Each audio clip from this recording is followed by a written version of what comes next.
Hello पढ़ाई करने वाले मित्रों, learning platform visual art NG के ट्यूटोरियल पर आपका स्वागत है।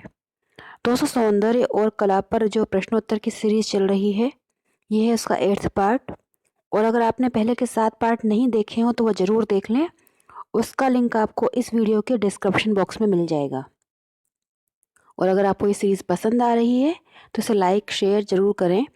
और अगर मेरे चैनल पर आप पहली बार आए हैं तो इसे सब्सक्राइब जरूर कर लीजिए। और आप मेरे चैनल की प्लेलिस्ट में जाकर कई महत्वपूर्ण टॉपिक पर वीडियो देख सकते हैं जो आपकी कला परीक्षा के लिए काफ़ी उपयोगी होंगे। तो आइए देखते हैं सौंदर्य और कला पर प्रश्नोत्तर का 8वां भाग। 7th पार्ट में मैंने क्वेश्चन आप लोगों के लिए छोड़ा था 176 नंबर का कि किसने कहा है कि सौंदर्य परमात्मा की हस्तलिपि है। ये बात कही थी इमर्सन ने। आंसर है इसका ऑप्शन बी। ये बात इमर्सन ने कही है और इनका टाइम पीरियड था 1803 से 1882। 1803 टू 1882 इनका टाइम पीरियड था। और इन्होंने कहा है कि सौंदर्य जो है वो परमात्मा की हस्तलिपि है और उनके अनुसार सादगी चरम सीमाओं की मध्यवर्ती स्थिति में सौंदर्य निवास करता है और किसी भी वस्तु को देखने का अवसर कभी भी मत चूको, क्योंकि सौंदर्य जो है वो परमात्मा की हस्तलिपि है। क्वेश्चन नंबर 177 है, जॉर्ज संतायना का समयकाल क्या था। तो जॉर्ज संतायना का जो टाइम पीरियड था वो था 1863 से 1952। आंसर है यहाँ पर ऑप्शन बी।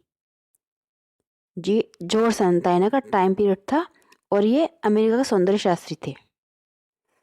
क्वेश्चन नंबर 178 है, जॉर्ज संतायना ने सौंदर्य को कितने प्रकार का बताया है। तो उनके अनुसार सौंदर्य जो था वो 3 प्रकार का था। पहला पदार्थ का, दूसरा आकार का और तीसरा अभिव्यक्ति का। ये 3 तरह के सौंदर्य बताए उन्होंने। आंसर है यहाँ पर ऑप्शन डी। 3 तरह का सौंदर्य बताया है जॉर्ज संतायना ने। क्वेश्चन नंबर 179 है, किस दार्शनिक ने कला को सुंदर वस्तुओं का सृजन कहा है। तो कला को सुंदर वस्तुओं का सृजन कहा है जॉर्ज संतायना ने। आंसर है ऑप्शन सी, जॉर्ज संतायना। इन्होंने कहा है कला को सुंदर वस्तुओं का सृजन। क्वेश्चन नंबर 180 है, कलिंगवुड का समयकाल क्या था। तो कलिंगवुड का टाइम पीरियड था ऑप्शन सी 1889 से 1943। आंसर है यहाँ पर ऑप्शन सी और ये प्रसिद्ध दर्शन शास्त्री थे। क्वेश्चन नंबर 181 है, प्रसिद्ध पुस्तक है जो प्रिंसिपल ऑफ आर्ट, उसके लेखक कौन है। तो प्रिंसिपल ऑफ आर्ट पुस्तक जो लिखी है वो लिखी है कलिंगवुड ने। आंसर है ऑप्शन डी। ये कई बार एग्जाम में पूछी गई है। क्वेश्चन नंबर 182 है, किसके अनुसार व्यापकतम अर्थों में मानव मस्तिष्क और हाथों द्वारा जो कुछ भी निर्मित किया जाता है सभी कला है। तो कला की परिभाषा दी है कलिंगवुड ने। आंसर है यहाँ पर ऑप्शन ए।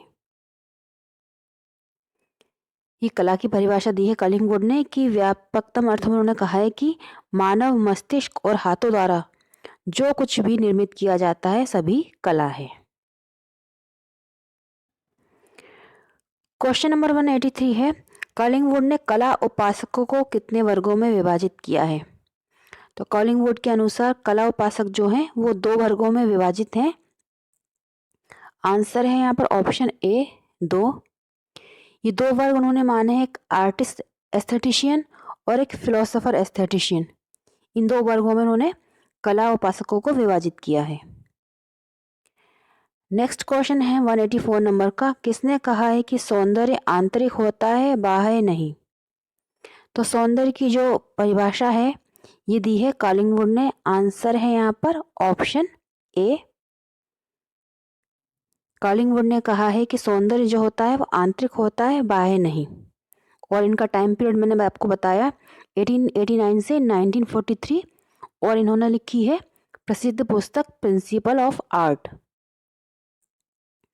नेक्स्ट क्वेश्चन है 185 नंबर का, कलिंगवुड ने डैश के समान कला को काल्पनिक माना है।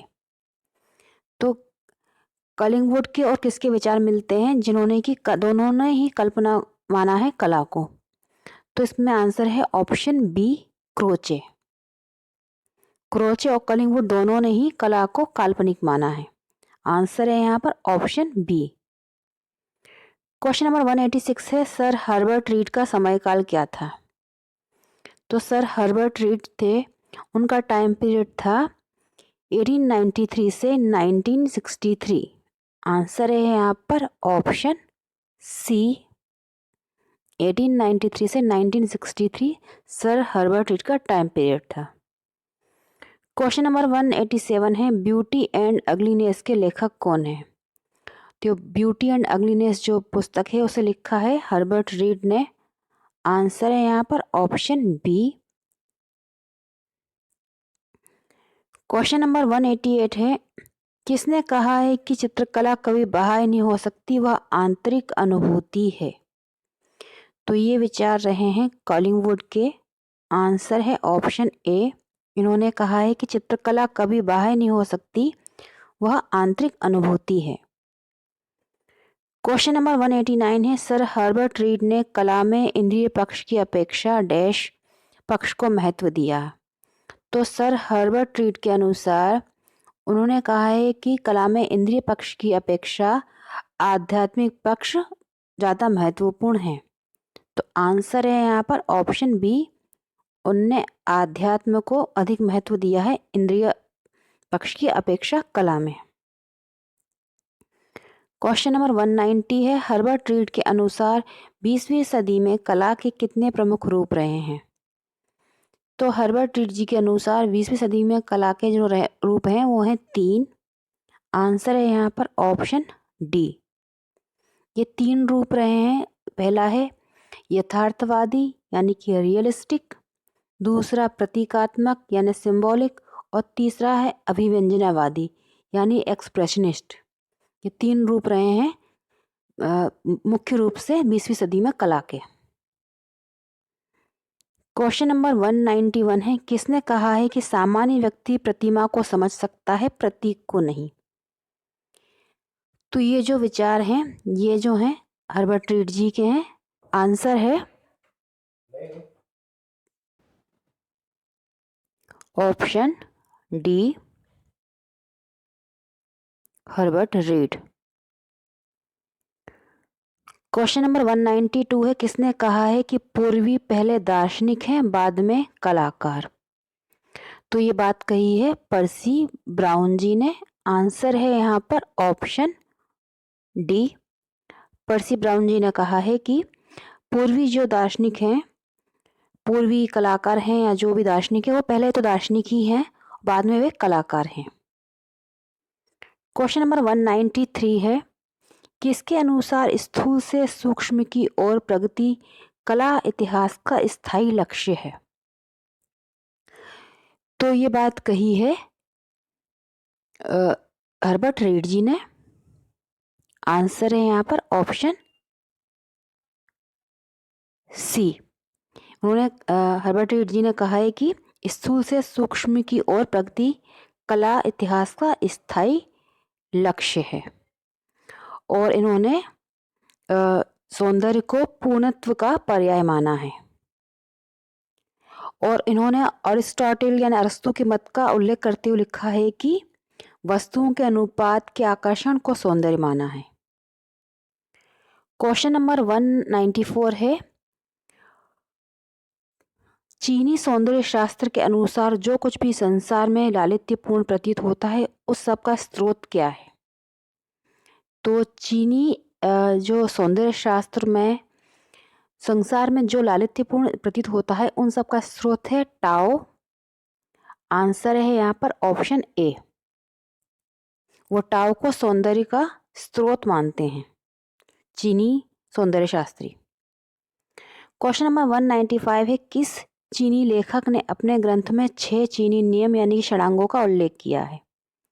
तो ये लेखक थे ऑप्शन सी, हुशी हो। आंसर है यहाँ पर option C.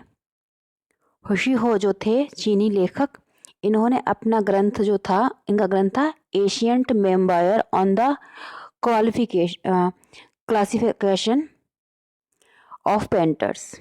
Ancient empires on the classification of painters, इसमें उन्होंने चीनी जो 6 नियम हैं षडांग उनका उल्लेख किया है। क्वेश्चन नंबर 196 है, निम्नलिखित में से कौन सा चीनी षडांग नहीं है? तो 4 नाम दिए हैं, इसमें से षडांग का बताना है, तो आपको मैं नाम बता देती हूँ जो 6 चीनी षडांग है। पहला है सशक्त सजीवता, ये है। दूसरा है वर्णिका भंग। तीसरा है रूप सादृश्य। चौथा है अनुरूप रंग विधान।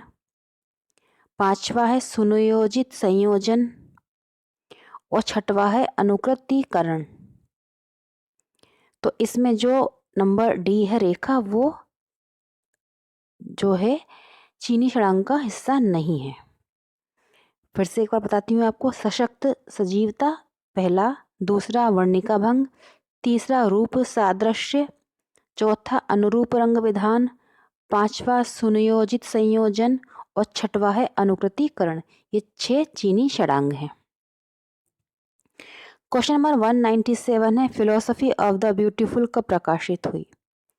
तो फिलोसफी ऑफ द ब्यूटीफुल जो किताब है, इसे लिखा था हुंग चिंग यू ने।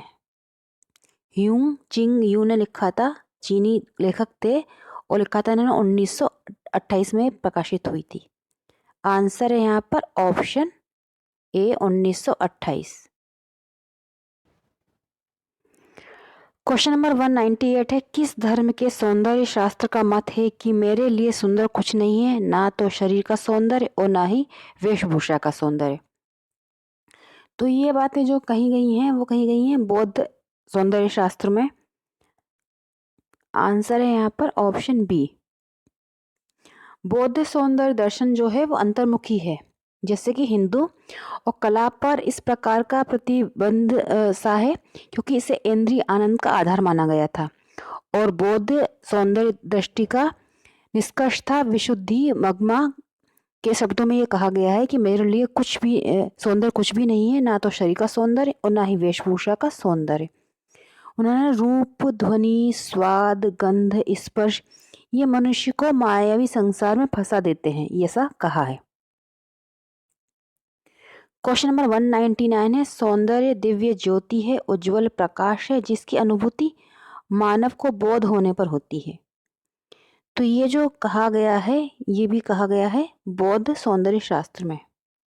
आंसर है यहाँ पर ऑप्शन बी, बौद्ध सौंदर्य शास्त्र या बौद्ध दर्शन भी कह सकते हैं। दर्शन शास्त्र में कहा गया है कि सौंदर्य दिव्य ज्योति है, उज्जवल प्रकाश है, जिसकी अनुभूति मानव को बोध होने पर होती है।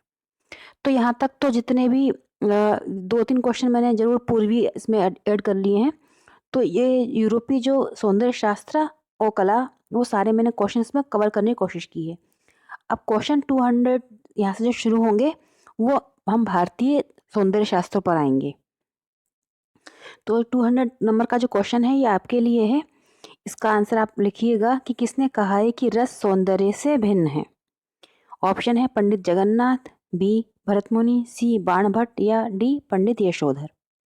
अब यहाँ से हम चलेंगे पूर्वी सौंदर्य शास्त्र पर और कला पर। आप इसका आंसर कमेंट बॉक्स में लिखिएगा, और अगर ये वीडियो पसंद आया है तो इसे लाइक ज़रूर कीजिएगा। गुड लक, जय हिंद।